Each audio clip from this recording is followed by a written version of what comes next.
from all around Geelong. I'm here to tell you how football is. Good morning and welcome again to the GDFL Footy Show, coming to you out of a beautiful Saturday morning in Geelong, although a lot of people would say it is very, very cold indeed. And thanks to Donna and Fiona and Amanda for a great netball show, and the girls will be back again next week.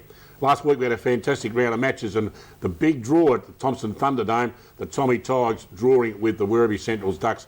Lucas Forbes, hasn't he turned out to be a magnificent footballer in 2012, kicking 5 goals in a great draw, but of course no result for either club, I guess.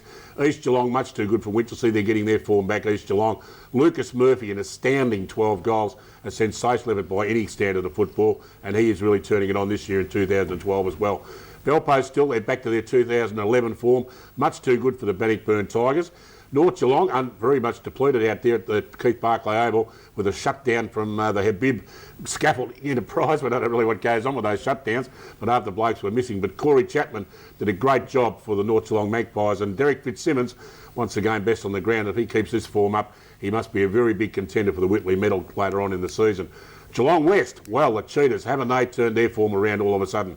They were much too good for the Cry Devils and really shell-shocked them with Daniel Harrison kicking 4 goals. Got a very special guest from the Cheetahs coming up later in the show. And the 94.7 match of the day, it was out at the Footrot Flats, and Inverleigh went out there to play footy with the neighbours, and they absolutely creamed the Yannick Roos with Zach Hickleton, local hero out there, kicking 6 goals. A fantastic effort indeed. Hello, I'm Dick Ohilpott, and once again, I have assembled some of the biggest names and brains in country football to eradicate, communicate, adjudicate, but definitely not procrastinate. And he is the #1 commentator in local football, my very good friend, Eric Nicholls. Good morning, Eric. Good morning, Dick. Nice to be back again and see you so fit and healthy on a Saturday morning. Yes, I had a bit of a lurgy last Saturday morning. It wasn't 100%, but that's all right. I'm sure nobody really cares at all. It doesn't matter. I know a bloke who doesn't care at all. Actually, he's the shortest man in football. We're going to talk to a bloke called Shorty very shortly, but this man is short. He is Richard Grubby Cations. G'day, Grub. G'day, mate, and we might see you this afternoon down at the Duck Pond. Big game at the Duck Pond. How'd you go to the earthquake last week? They told me that the Duck Pond actually rippled a couple of times. How can you answer that rubbish? I know, mate. I had to get that in. Absolutely unbelievable. No, it was a great day, the 94.7 game last week. We'll talk to the boys about that a little minute. But Eric has got a fantastic interview coming up now with an umpire. Yes, we'll give everyone equal time on this show. Don't worry about that. Dave Shorty Peters with Eric Nicholls. Here they go. If I couldn't play, I'd have to be out there doing something. So Jack Vervis actually had a chat to me one day and just asked me, why don't you have a go? I said, yeah, okay, I'll have a go. I think I know some of the rules, so it's just about finding your position on the ground and that, and not actually calling the ball, especially when I was doing the reserves for East. But over the journey, it's been good so far. Doing a lot of junior games as well, which is developing kids, which I really enjoy doing. For those people who don't know David Peters, you were a player for East Geelong. How long did you play? How many games did you play? Give us your history. I got there in about 1988. Ended up playing about 315 games.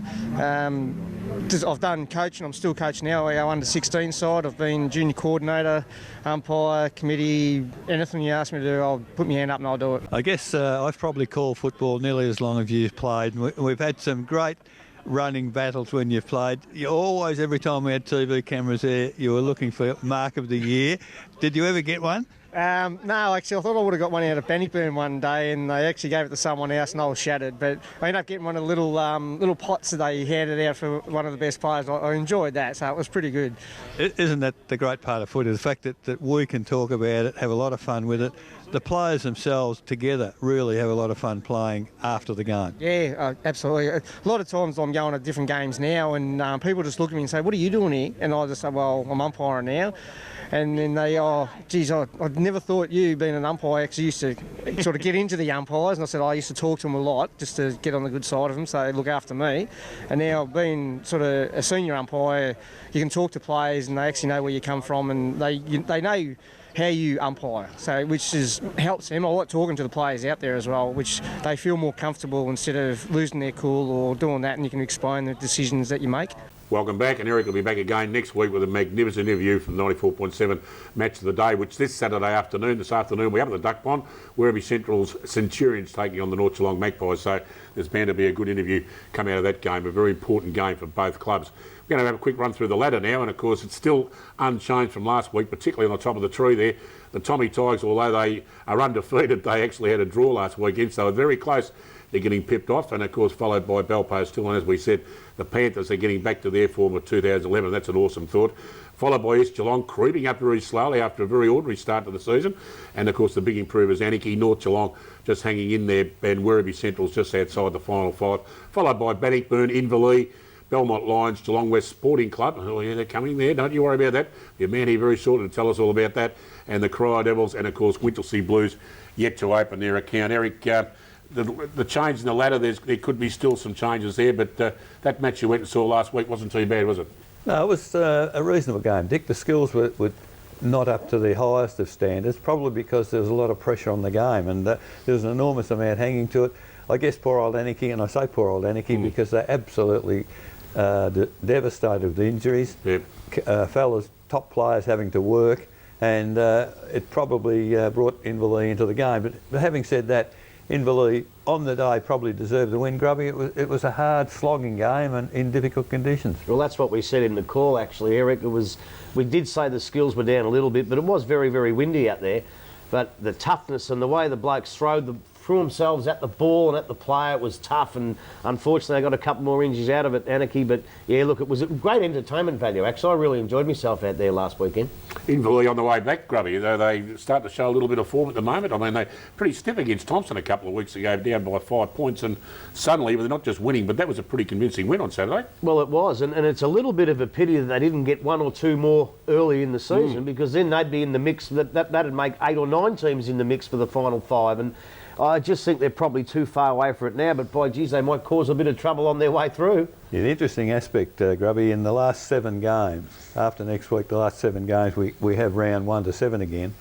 Inverleigh play 6 of the top 7 sides, Dick, and if they can tip some of them over, it'll certainly take a factor in just shaping where the top 5's going to be. Now, Eric, confidentially, half-time, did Dale Smith, the coach of Inverleigh, leave his players alone and go straight to the sponges? Or did he stay in the rooms and talk to the players? There was a problem. I need to know. There was a problem during the game. Grubby made a call that Dale was unable to give any instruction. He had a pie in one hand and a sponge in the mouth.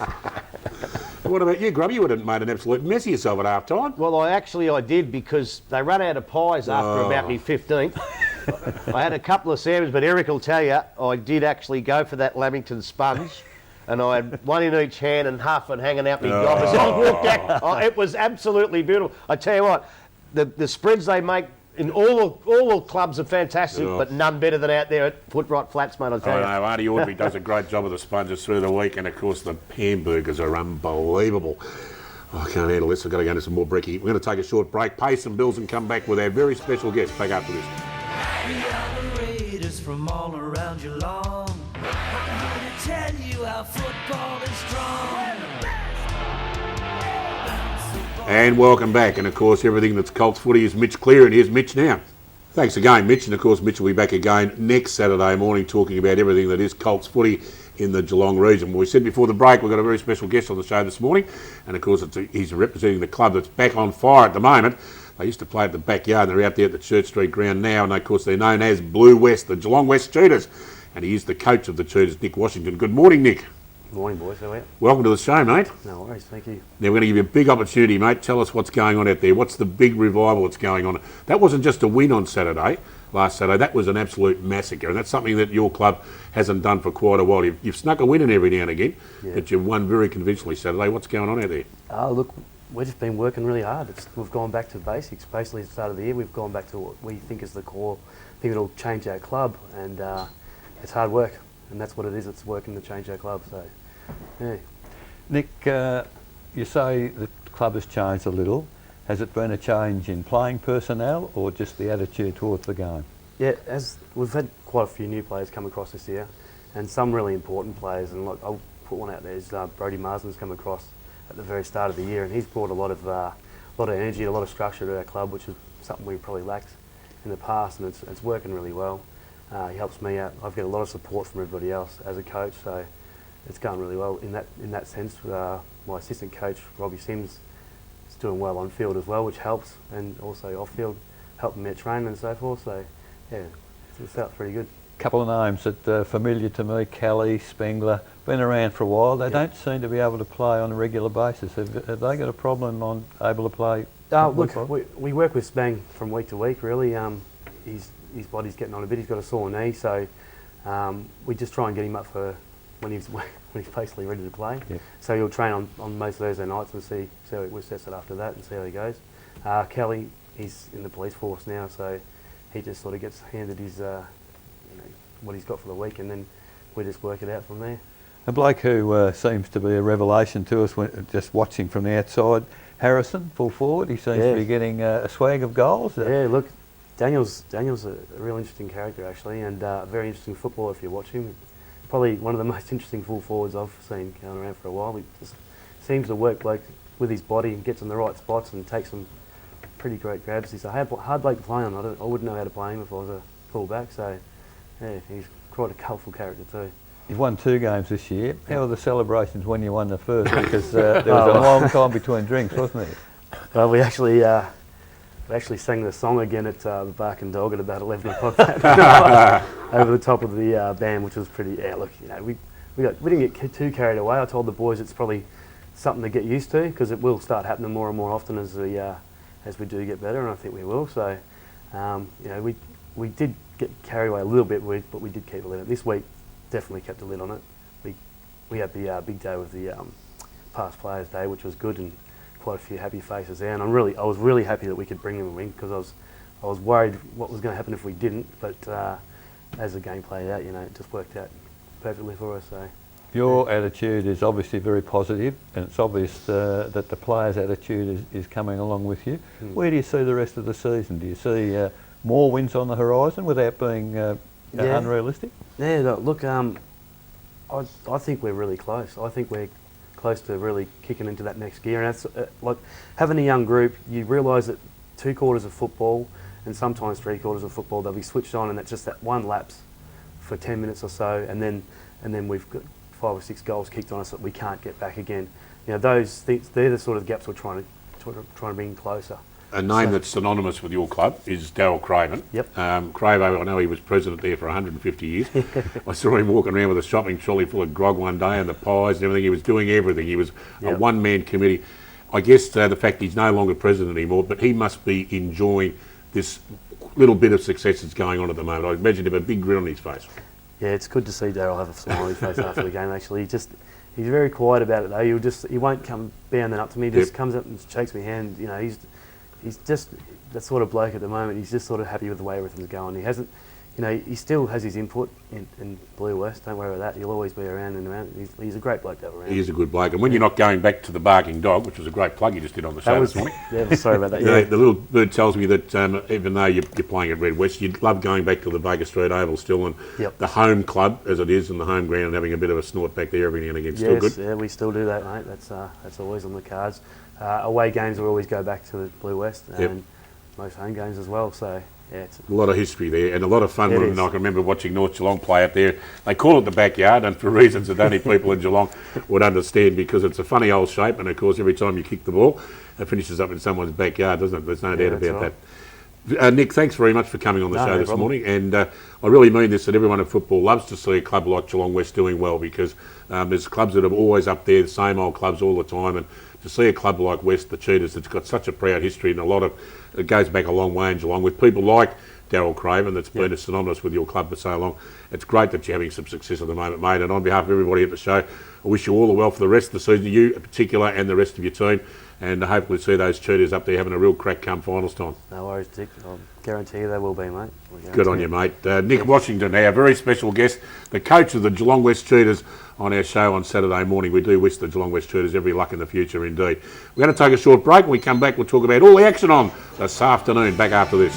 Geelong and District Football League. Young Raiders from all around Geelong. I'm here to tell you how football is. And welcome back. We've got a great round of footy on this afternoon, and nothing bigger than up at the Duck Pond. It's the 94.7 match of the day.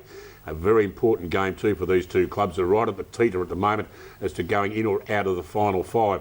The Werribee Centrals Ducks, the Centurions, they take on the North Geelong Magpies, the boys from the Keith Barclay Oval. And what I said at the start, Eric, it is a very important game for these clubs. The connotations for this game are enormous, Dick, because winner has a chance of making the finals. The loser, I'd suggest, may be in real trouble for the rest of the year. it's the start of the second half of the year, and the fact that it's at Werribee Centrals gives them an enormous advantage in the way they played last week down here in Geelong.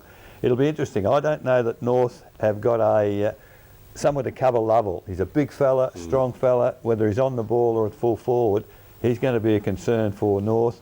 Leach also kicking goals. I reckon he's a much better player up forward. When he was coaching last year, probably had to play back to have a look at the game. So that'll be interesting. I think Grubby, North, Miller, I asked last week to stand up. He's kicked goals, and I think he's coming to fruition as a young fella.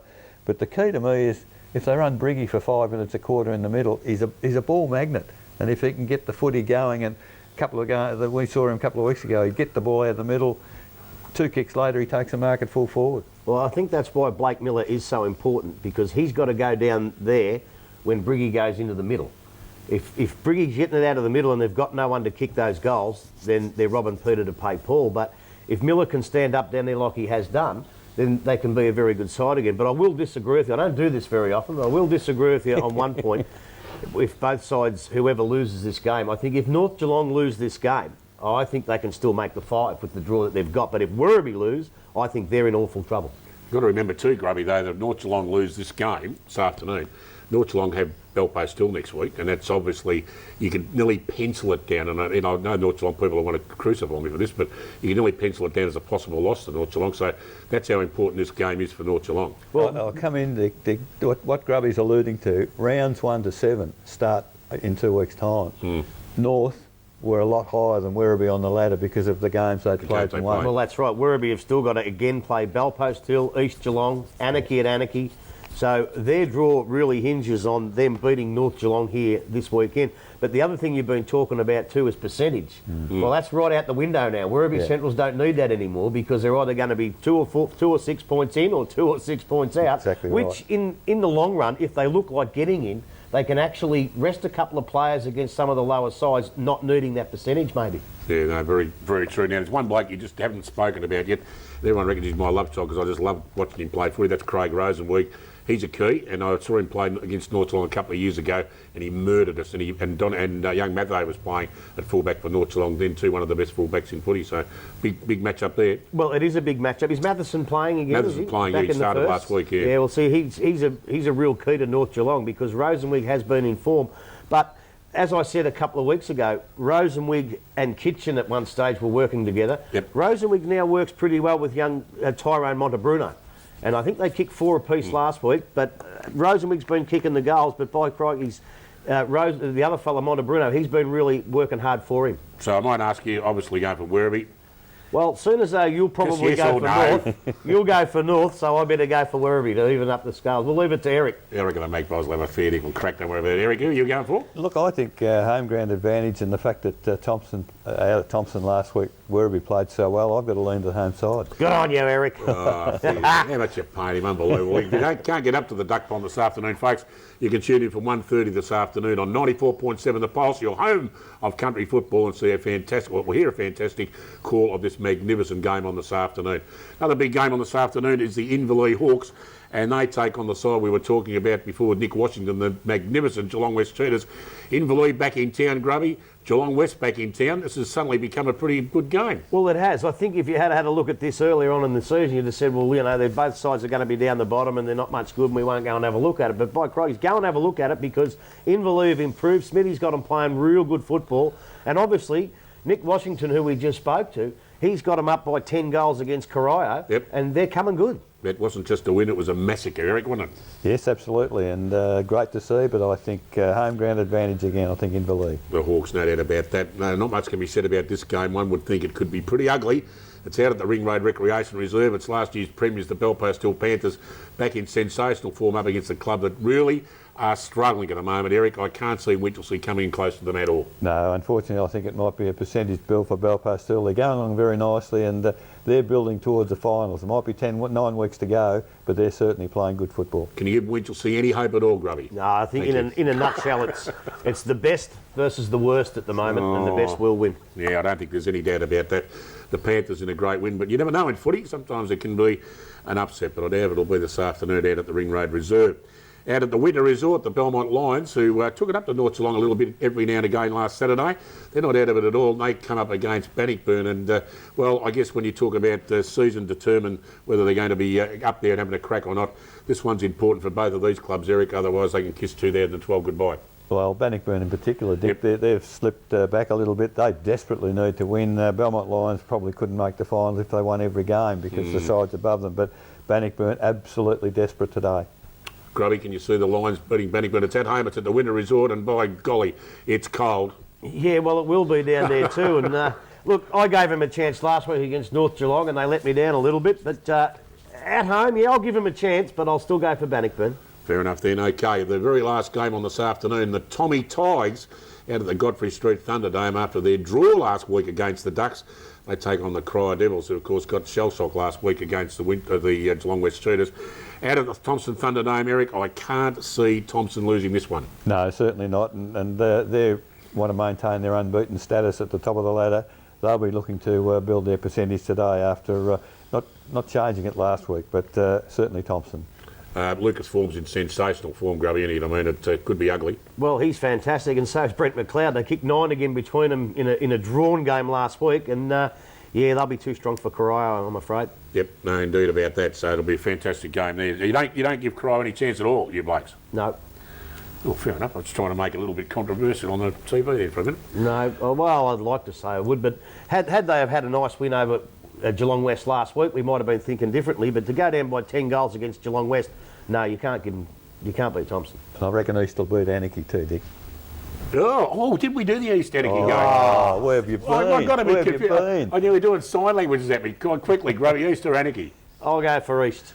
Fair enough. Too many injuries for Anarchy. And you reckon Anarchy's gone, Eric? Desperately bad with injuries at the moment, Dick. Most unfortunate for them. Come on, Grubby, you going to say something? Yeah, Jackie Ververs, back to getting back on umpires. You know Jackie Ververs? No. Well, he's shorter than me. Oh, jeez. By a long, long way, too. Oh, nothing could be short a long anything about you, Grubby. Even though you reckon you're taller when you lie on your back, I've still got to find out what that's all about. That's all over again for another morning, folks. Thanks again for your company. Hopefully there'll be no earthquakes next week. And, of course, one of these days we will get on the show and see Donna and Fiona and Amanda and have a great morning there at 8 o'clock on the Netball Show. Thanks for your company again on a very cold Saturday morning. Don't forget to tune in to 94.7 The Pulse at 1:30 this afternoon. Have a great afternoon in footy. Bye for now. See you all again. We are the Raiders from all around Geelong. I'm here to tell you how football is strong.